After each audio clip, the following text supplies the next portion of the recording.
Bienvenue dans cette nouvelle vidéo, ici Steven de la Team SoccerBet et aujourd'hui je vais t'expliquer comment calculer la probabilité d'une cote. Si tu ne sais pas à quoi ça sert, je vais absolument tout expliquer, te donner la formule, bref. Juste avant de démarrer cette vidéo, dans la description tu as un lien pour un canal Telegram, je te laisse le rejoindre, c'est si tu veux suivre mes conseils et plein d'autres choses. Et tu as un deuxième lien, c'est un coaching offert. Dans ce coaching offert, on va parler de plusieurs choses concernant les paris sportifs, tu verras c'est très intéressant. Bien évidemment c'est totalement gratuit, tu as 30 minutes en vidéo avec moi. Bref, les liens sont dans la description. Nous, on démarre avec cette vidéo concernant la probabilité des cotes. Est-ce que tu t'es déjà posé la question suivante? Si je parie sur une cote à 1,50, à 2, à 2,50 ou une cote à 10, quelle est la probabilité que mon pari soit gagnant? Eh ben, c'est exactement la question à laquelle je vais répondre aujourd'hui. Dans un premier temps, je vais t'expliquer pourquoi c'est très utile pour toi de savoir faire ça. Ça va te permettre d'avoir une bien meilleure compréhension des cotes. Je ne connais pas ton niveau dans les paris sportifs, mais je suis quasi certain qu'à la fin de cette vidéo, tu auras juste une meilleure compréhension des cotes. Ça te sera un peu plus familier pour toi. Le deuxième point, ça te permettra d'identifier la valeur des paris. Un pari, il est considéré comme ayant de la valeur lorsque la probabilité d'un événement est plus élevée que celle suggérée par la cote. Dans cette partie-là, tu l'as compris, il y a vraiment la notion de value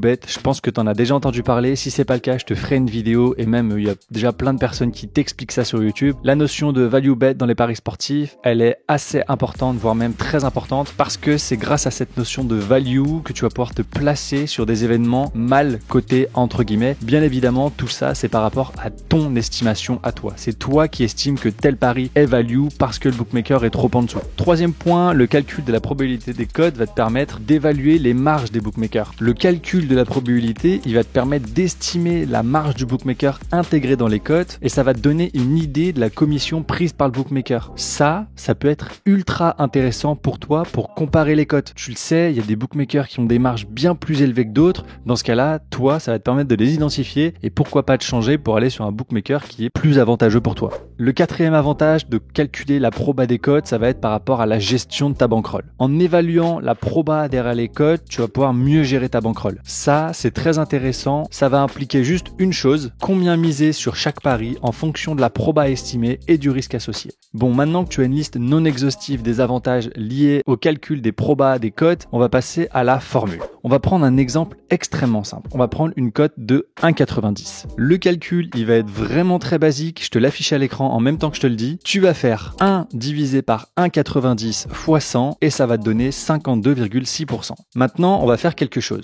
Là, il y a quelques secondes, je t'ai parlé de la marge des bookmakers. Donc, ce qu'on va faire, c'est qu'on va ajouter la marge du bookmaker dans ce calcul-là. Pour cet exemple, on va prendre une marge de 7%. Ça nous donne donc 52,6 fois 1,07. Ça donne 0,492, le tout fois 100 et ça fait 49,2%. Donc dans cet exemple, en tenant compte de la marge du bookmaker, la probabilité réelle estimée de cet événement, elle est de 49,2%. Bien évidemment, ici les 7%, il s'agit d'un exemple. Je me suis dit que 7%, ça faisait à peu près une moyenne. Mais si jamais toi, tu veux calculer la marge de ton bookmaker, il existe plein de calculatrices en ligne. Et si jamais tu veux le faire toi-même, je t'affiche la formule à l'écran. Tu peux faire pause, faire un screen, revenir dessus plus tard. Bref, au moins tu l'auras. Voilà, on arrive à la fin de cette vidéo. Je voulais te montrer ça parce que en privé, vous êtes beaucoup à me demander, quand je partage un prono dans le canal Telegram, à me dire il y a combien de chances que ça passe et ça, il y a combien de chances, etc. Je peux pas vous répondre au cas par cas parce qu'en fait, ça n'a pas vraiment de sens de vous dire ça comme ça, à part une chose, vous rassurer. Plus une cote est basse, plus il y a de chances qu'elle passe, plus une cote est élevée, moins il y a de chances qu'elle passe, c'est de la logique, c'est les cotes dans les paris sportifs. Maintenant, ça peut aider certaines personnes à prendre conscience de certaines choses. Quand vous faites des combinés de fous furieux avec 5, 10 ou 15 matchs et que vous avez une cote de 5, 10, 15 ou 35, rendez-vous compte que ce que vous êtes en train de faire a extrêmement peu de chances de se produire. C'est aussi pour ça que je fais cette vidéo. Dans un premier temps, c'est parce que ça peut vous familiariser avec les cotes et c'est toujours quelque chose qui est intéressant, ça vous aidera à progresser, mais il y a aussi ce truc d'avoir le déclic de comprendre que certaines choses que vous avez l'habitude de faire ne sont pas bonnes pour